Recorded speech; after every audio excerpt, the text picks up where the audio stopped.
one. What's better than a Sam Adams Rebel IPA? 4 Sam Adams Rebel IPAs. Yes, folks, I am the Mighty Plantain, and we are taking a look at the 2018 release of the Sam Adams Pack of Rebels. We got the classic Rebel IPA. We have a new Rebel Anytime Session IPA. Now, I believe this used to be called Rebel Rider.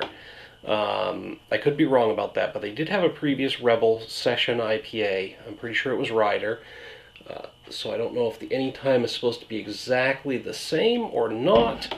And then we've got the Rebel Grapefruit IPA. I think I've done this one separately before. And then right here, Rebel Rouser, the double IPA. This one is awesome. Honestly, I think I like it better than the regular Rebel. I'm not quite 100% certain on that. We'll find out tonight. Of course, I'm going to be rating them against each other, so that is a little different. Rebel's one of my favorite all-time IPAs. It's really well-rounded. It's got that nice, bold East Coast taste to it. Anytime Session IPA is going to be a little bit lighter. That's why I'm going with that first. We'll hit the regular Rebel. We're going to go with the Grapefruit because it's going to have a heavier citrus flavor, and its IBUs are actually rated higher than the regular Rebel. And then, of course, the Rouser is a double IPA, so it's going to be way hoppier.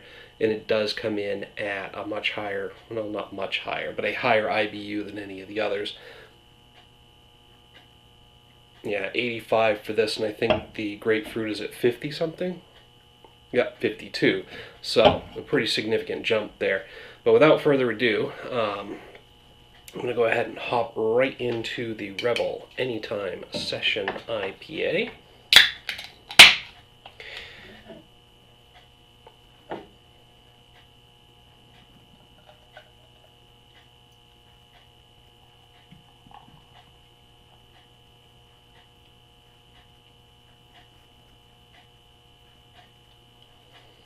Awesome.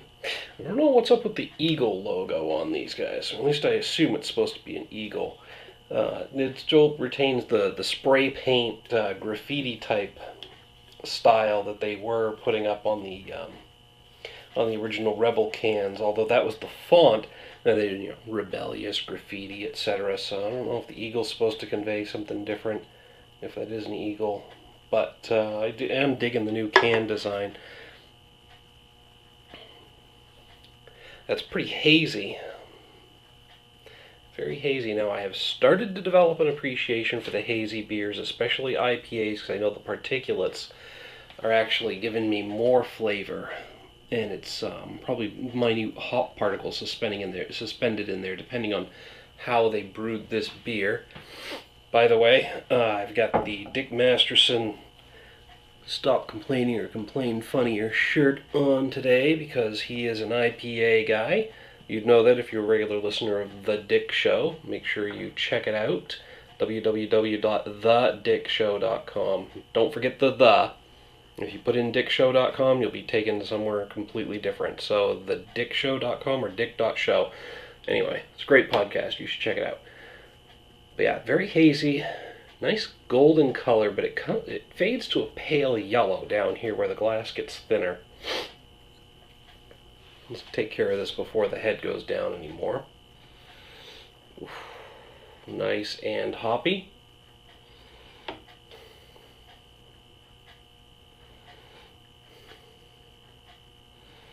Mostly getting citrus off of this, followed up by a hint, maybe a little slight hint of floral, which is surprising to me. I'm going to try and only mention this once. I'm more keyed to citrus and pine for hop notes than I am for earthy and floral. So, maybe a hint of floral in the nosing there, but mostly citrus up front.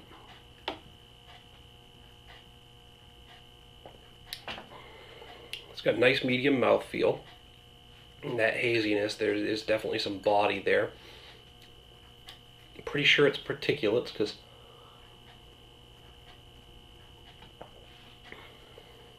I'm actually getting a slight, just a very, very slight hint of grittiness. Like there's a little bit of a coating on my tongue afterwards. That could be just my imagination, but Don't get me wrong, it's not unpleasant. It's going down smooth, and I am getting a lot of that citrus in the finish, but up front I'm getting more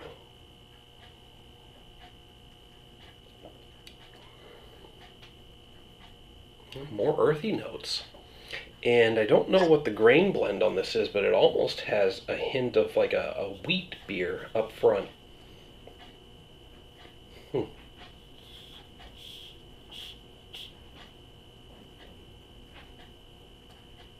Yeah, doesn't say. But I am getting a hint of like a wheat beer type of character.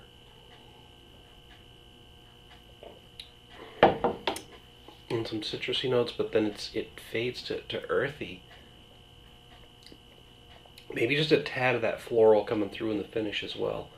Just a slight hint. Less so than in the aroma, which is interesting. It is smooth and easy drinking. So this could go down very fast. It's a good beer for a nice hot day. Just a nice, easy session IPA. I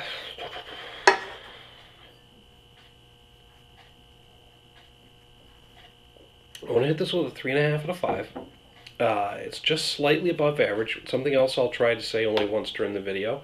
On a scale of 1 to 5, which is what I use, a 2.5 is average. So to put this at a 3.5 does put it at a bit of an above average beer. It's just not blowing me away with anything unique, different, or astounding about the taste, but it is a nice, easy to drink IPA that I would definitely enjoy on a summer day or any other time, but specifically during the warmer months is what this is making me think of. Ooh, pardon. So I'm going to finish this up, and then we'll grab the regular Rebel IPA. Pretty much already know what I think about it, but I'll do it on camera for you. Alright, next up, Rebel IPA. Oh man, yeah. There's not going to be any real secrets here. This is definitely one of my favorite IPAs of all time. It's just so well balanced, so well rounded, a very well put together beer on top of being an excellent IPA. It's bold and in your face without being overwhelming. It's actually one of the IPAs that I like to use to introduce non-hoppy beer drinkers to the IPAs. I say it's one of them because I'll also take Shipyard, which is a local Maine brewery. I'll take their Monkey Fist IPA. That's another really well-rounded one. It's just got a mellower flavor than the Rebel IPA. It's not as bold, but either one of them really works well. See, I'm trying to think. 21st Amendment's Brew Free or Die, that's another really well-rounded IPA, as well as Stone's Go-To IPA. All four really great, solid IPAs that are balanced. They don't feature any one particular characteristic over another. They're just quintessential IPAs for me, anyway. And like I said, a really great way to introduce people to IPAs. Depending on their reversion to hoppy beers, you might want to start them off with something milder, just a hoppy beer or a dry hopped lager or something like that, but then move them forward into the IPAs. But enough about that. Let's talk about the Rebel IPA. It's got that nice, slightly copper color to it. Very light, very clear.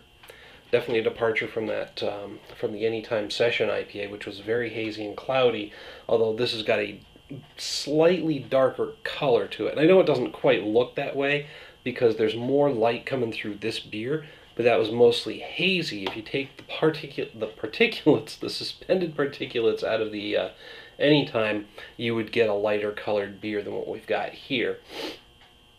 It was more yellowish, where this tends more towards copper. But again, it's clear and there are no suspended particulates.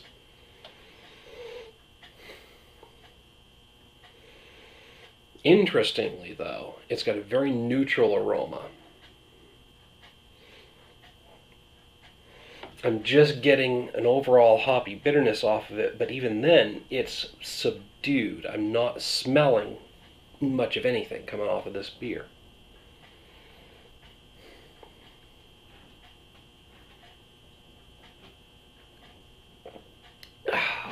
when we get into the taste. It has just, like I said before, a nice, well-rounded, hoppy beer. And now that I got some of it on the tongue, with the next inhale before sipping, a lot more of that overall hoppy bitterness is coming through in the aroma. Or maybe it's just because I disturbed the beer by tipping the glass, but you know, I'm getting citrus and pine. Like I said, I'm keyed towards those earthy and floral notes, all just kind of mingling and going around and around. As well as just having this nice medium mouthfeel, and it's just so easy to drink. And like I said, it's bold. It's bold and hoppy, and I can't think of any other way to describe it other than bold. Because those four primary hop esters are just all there, blended together. Sometimes you get a little hint of one over the other as it's rolling off the tongue and down the throat, but overall it's just perfectly blended. Solid 5 out of 5 from me. Just like every other time I've had the beer. I could drink Rebel IPA. You know, those old questions, if you could only have one beer for the rest of your life, Rebel IPA would be one of the choices I'd have to consider. So again, perfect 5 out of 5. I'm going to very happily finish this up and then be sad when it's gone. And then we'll move on to the Rebel Grapefruit. Alright, so we're up to the Rebel Grapefruit IPA. And one thing I noticed about this, they have a newer version of the can featured on the box art here to align with the other types of Rebel IPAs. But this one's canned in the old style can. They all looked like this for a while, and now they've gone to this. Just a weird observation. So they must have run out of, or they must not have all the new cans yet, or they must be still trying to push out some of the old ones in the variety packs. I don't know. Just thought it was weird. But yes, this can did come out of this variety pack. And all the other cans of the Rebel Grapefruit have the same old style can in this variety pack. So I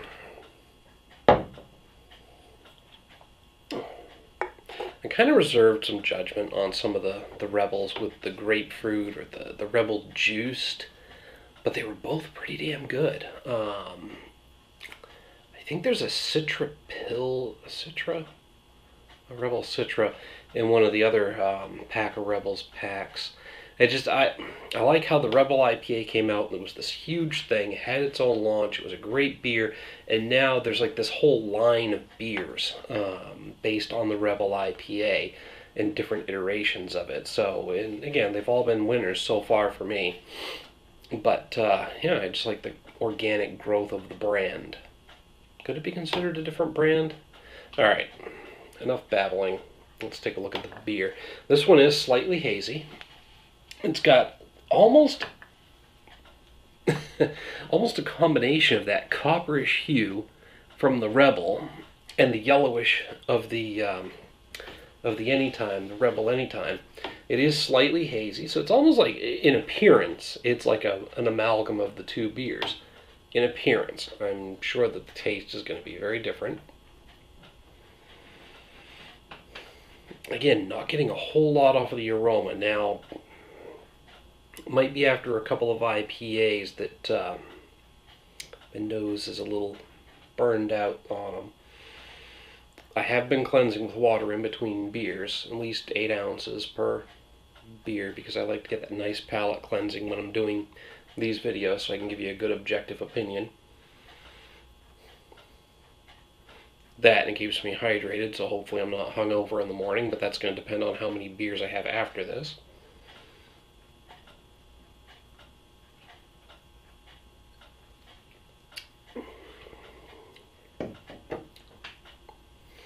Up front, I'm getting a lot of citrus. As I swallow it, the grapefruit comes forward. But in the finish, I'm getting a lot of pine, which, again, citrus and pine for me. But yeah, a lot of citrus up front. Then there's that grapefruit kicking in. But then once it starts to fade, the pine lingers on the palate. And now I've got a mouthful of pine. Again, not unpleasant. It's good. It's very good. It's also very smooth, very crisp, very refreshing, and it's pretty cool. I know, it's at fridge temperature, but this one actually tastes cooler than the others. It's odd. And if anything, it should be warmer, because I unplugged the fridge so it doesn't kick in and make noise with the microphone on the camera. So it's actually been warming up more than these other two were, slightly. Probably not even a degree difference, but, you know, if anything, it shouldn't be cooler. But it tastes cooler, and that might just be the crispness being mistaken for coolness, if that makes any sense.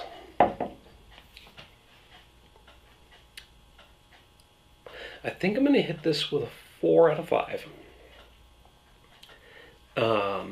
Similar overall experience to the Rebel Anytime, but the fact that I'm getting that very distinct, very forward grapefruit flavor as I swallow it.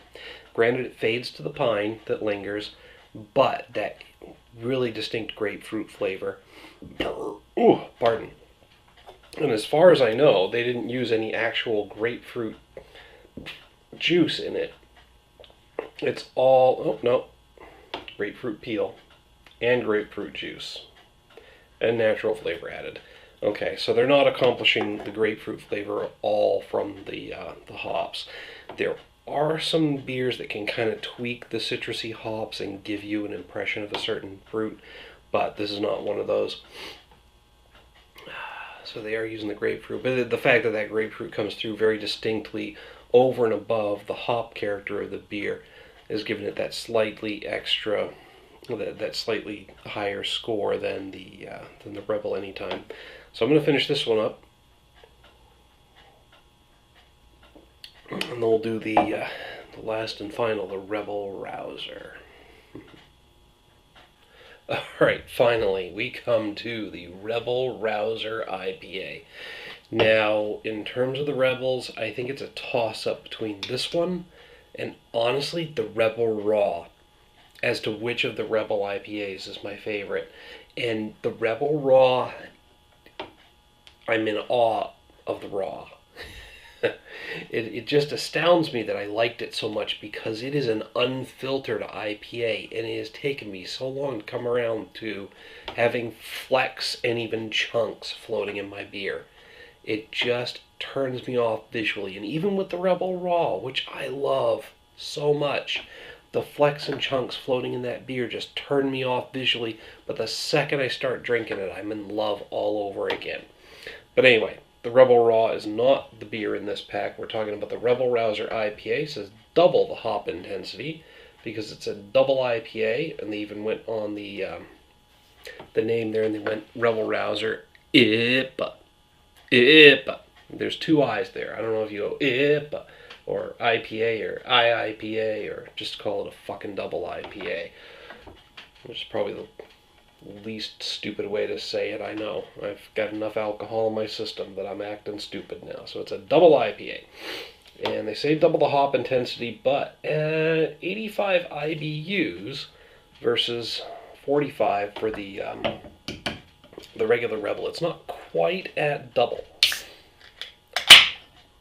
But IBUs are just a quantitative measurement. They don't necessarily measure intensity, because intensity is determined by its impact on your senses.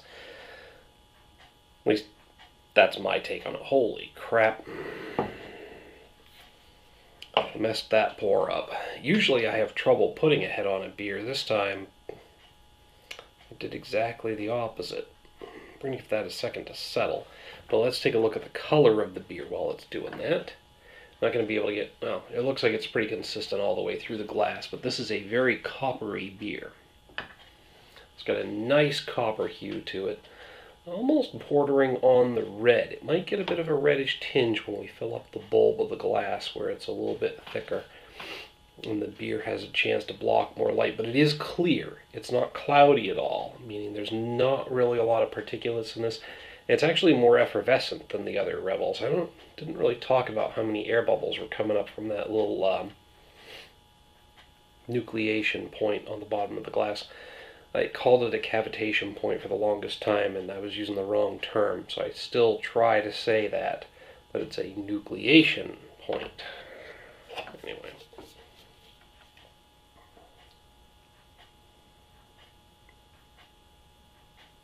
Keep waiting for that head to go down, but I don't think it's going to very fast, so might just have to get around to drinking this beer, or I might have to edit the video down here. And thanks to the magic of editing, look at that, the head's gone almost completely.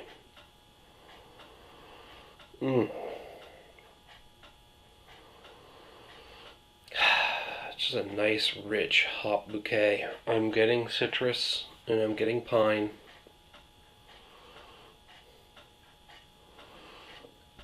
Ooh, pardon, with slight hints of earthy and floral notes.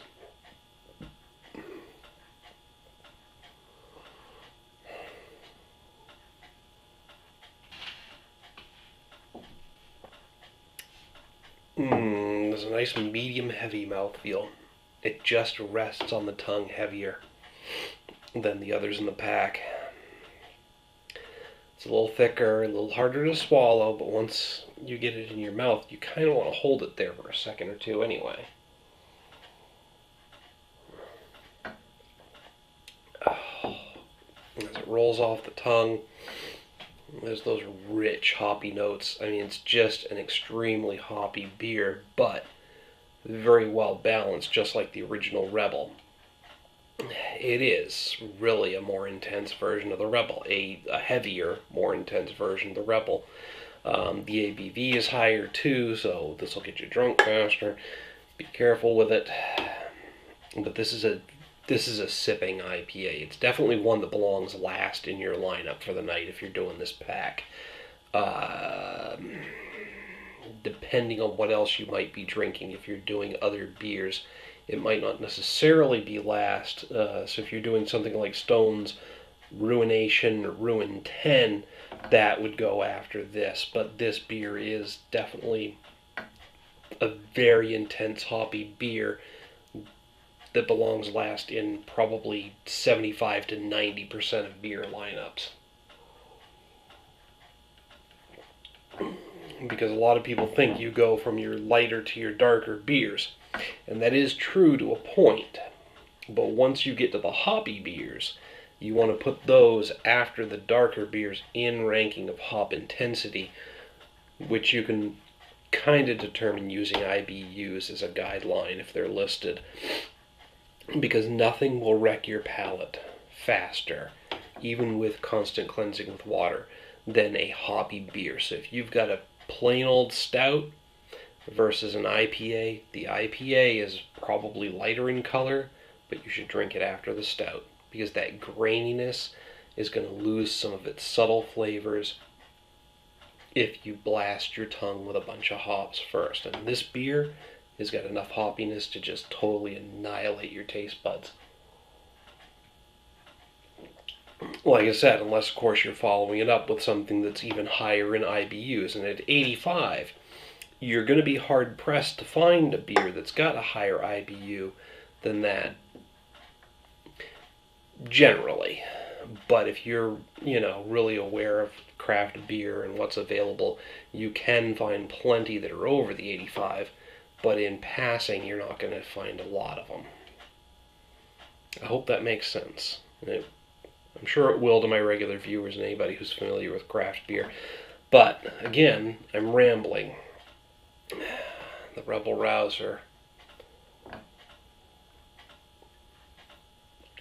as always for me, is a perfect 5 out of 5. I love this beer. Just can't drink a whole lot of them in one night. and definitely save it for the end of the evening. So I'll probably grab a couple of cheapies that I don't really care that much about after this. So that's my opinion on all 4 of the beers in this year's release of the Rebel Pack of Rebels IPAs. Make sure to hit me up down in the comments and the email link down below. Love to hear what you have to say about any of the beers or the combination of them.